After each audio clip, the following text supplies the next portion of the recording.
В воскресенье Христово солнце радостно сияет, а бездонный купол неба перламутром отливает.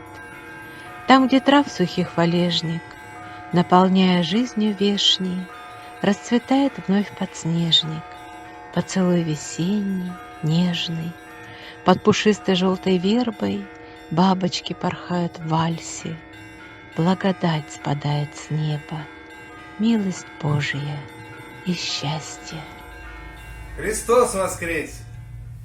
Меня зовут Алексей Талашкин, я являюсь звонарем, заместителем руководителя Сибирского центра колокольного искусства. Я приветствую вас из единственного за Уралом музея колокольного звона.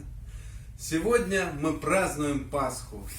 Многие считают, что этот праздник длится один день, но на самом деле Русская Православная Церковь отмечает его 40 дней.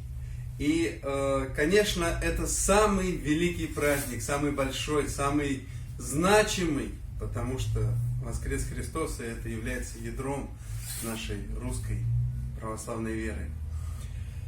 Конечно, этот праздник не могут обойти и колокола, потому что такой великий, самый большой праздник праздников, праздник и торжество из торжеств отмечается колокольным звоном, и не просто колокольным звоном, а целую неделю отвели наши благочестивые предки для того, чтобы отметить этот праздник. Целую неделю с утра до вечера без остановки звонят колокола, прославляя воскресшего Христа. И мы звоним тоже сегодня и приглашаем всех прийти в храмы, потому что все, кто с верою приходит на колокольни прославить воскресшего Христа, все получают такую возможность прикоснуться к колоколам и совершить колокольный звон. Наш музей называется Музеем колокольного звона, и это не случайно, потому что в Сибири помимо колоколов звонили и в разные заменители. Ведь колоколов не хватало в Сибири от Ермака и не хватает даже и до сегодняшнего дня. Во что же звонили наши предки? Ну, звонили они во все предметы, которые только могли им подвернуться.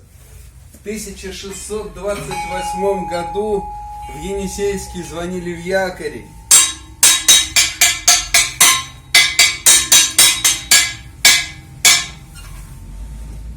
На Алтае, в селе Кутагач, известно, что звонили в двуручную пилу.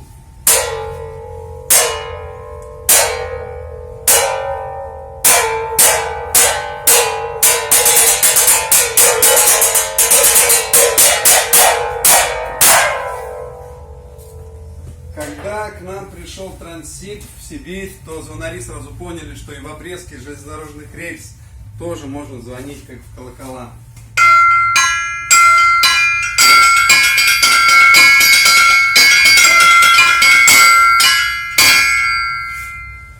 Ну и уже совсем в недавнее время, в конце 20 века и в начале нулевых, когда разрешили молиться и звонить в колокола, выяснилось, что колоколов-то у нас на самом деле почти не сохранилось, поэтому звонили в обрезки кислородных баллонов.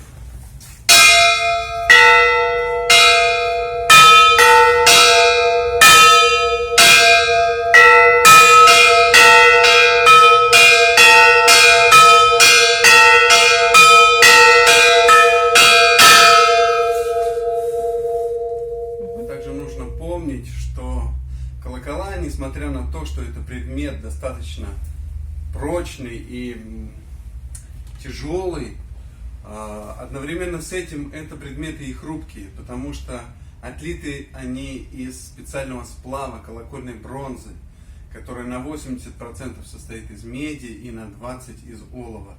И чем больше олова в колоколе, тем выше хрупкость этого инструмента. И Пасха — это такой период, когда все хотят прославить воскресшего Христа, все со всей силы звонят в колокола, а это может привести к фатальным последствиям, потому что колокол может разбиться. И у нас в музее очень много разбитых колоколов. Как же они звучат?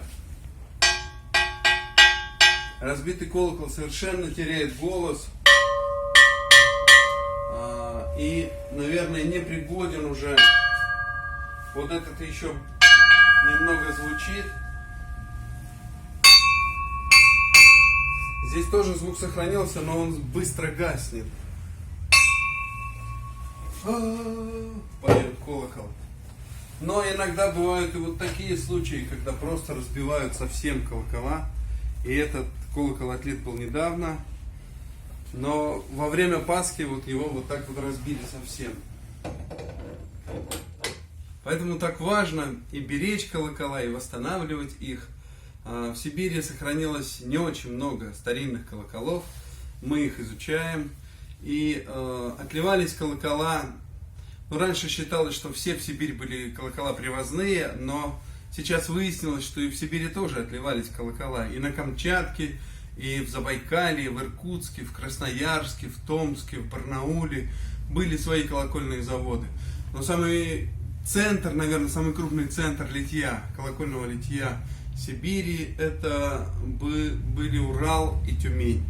В Тюмени действовали многие династии колокольных мастеров: Колокольниковы, Котельниковы, Шапошников, Шмотин, мастер Петров, мастер Кондаков. Но самая крупная династия — это династия колокольных купцов, тюменских купцов Гилевых.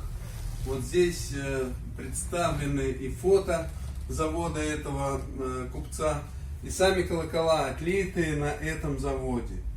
Мы восстанавливаем разбитые колокола Сибири, и вот здесь есть уже одна звучащая копия этого колокола. Вот этот колокол разбит, восстановить его звук не получится, но отлить копию можно, и мы сделали это, и можем сейчас услышать, как звучал когда-то вот этот колокол.